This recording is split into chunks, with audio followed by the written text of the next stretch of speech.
Welcome. In front of me is a OnePlus 7 Pro, and I'll show you how to go to the setup process of the device. So once you get the device, you will basically, once you turn it on, you will see this screen, and basically proceed. You can start by choosing the language, which is in this drop down menu. Choose your language and region basically. I'm gonna stick with the one that is right here. And I'm gonna tap on start. Then you have OnePlus terms of condition and conditions. Just agree to them. You can't proceed without doing that, so yeah. User experience. There are some bunch of like things that OnePlus implements. You can agree to them and go through all of them and read it, what it does. Push notifications, you can see. Then here you can put on the SIM card, or you can actually do that later on once the device is set up. It doesn't actually change anything. So I'm just gonna tap on skip for now. And here, you can choose the network. I'm gonna do it because it just requires me to tap on one and automatically connect to it. So it's fairly quick. As you can see, I'm connected and it automatically proceeds on. If you don't have a network in your vicinity, you can just tap on skip. That was visible like somewhere right in the left corner, bottom corner. And assuming the device wasn't hard resetted with an account previously, you can just skip it, no problem. Yeah.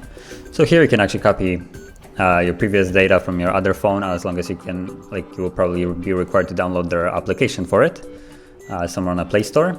It will most likely give you the name of it and how to do it.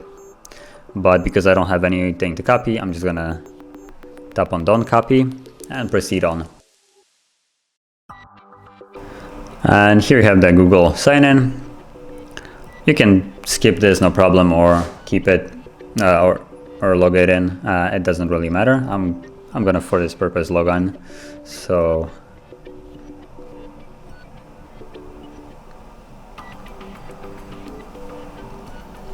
okay, and then we're gonna put in the password. So let me do that.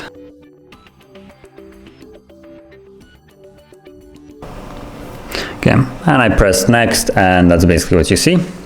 So you can tap on agree, or well, you have to tap on agree to the terms and conditions of Google now.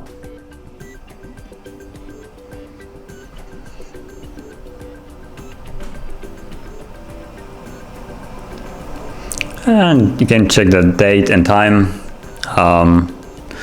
Let's see what it is for me right now. It is 11:05, which is actually correct, probably because of the localization that it's on right now, which yours probably will be as well. So you can change it if you like it, if it's incorrect, by just tapping on here and changing it. But because it's correct for me, I'm just gonna tap on next. Then you have other Google services that you can enable and disable, like Google Backup. So basically it will be backed up to Google Drive. Localization enabled or disabled.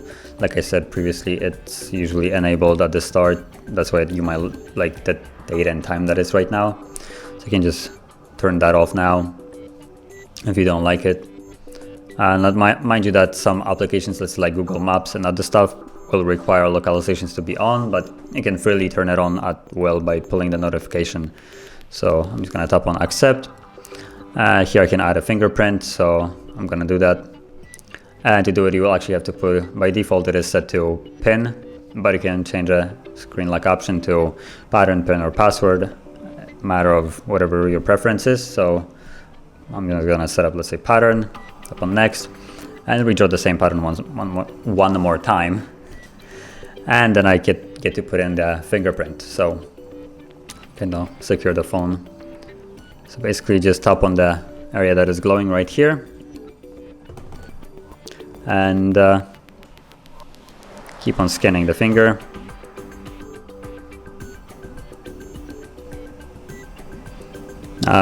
Halfway through, it will give you the notification to edge input, basically like your finger, the outside, like so.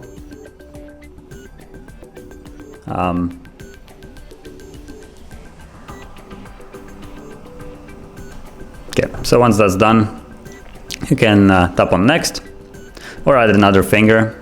You cannot add the same finger twice. It will actually know that you're trying to do that and tell you to add another finger. So you can tap on continue. Voice activation, like the Google Assistant, I'm just gonna say no thanks. Matter of preferences, then add Google Pay.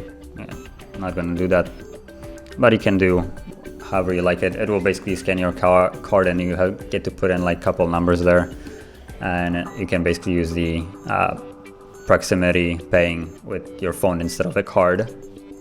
And no thanks, continue.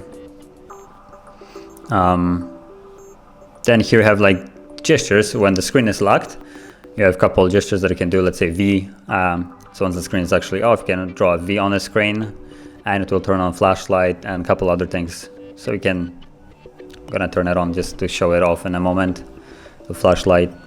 Then tap on next. Color scheme, it's a matter of preference. Vivid is good. Yeah, let's go next. Font, and as you can see now, it's all set. And the flashlight works like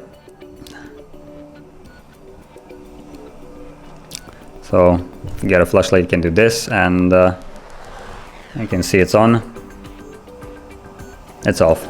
So that's how it works. And going back to the notification, like the other things that you can enable, you have all the toggles right here, and you can enable and disable them however you like. So localization can be found here as well, like right here. It doesn't really matter what you chose in the setup, really. So that is basically how you set up your device. If you found this video helpful, don't forget to hit like, subscribe, and thank you for watching.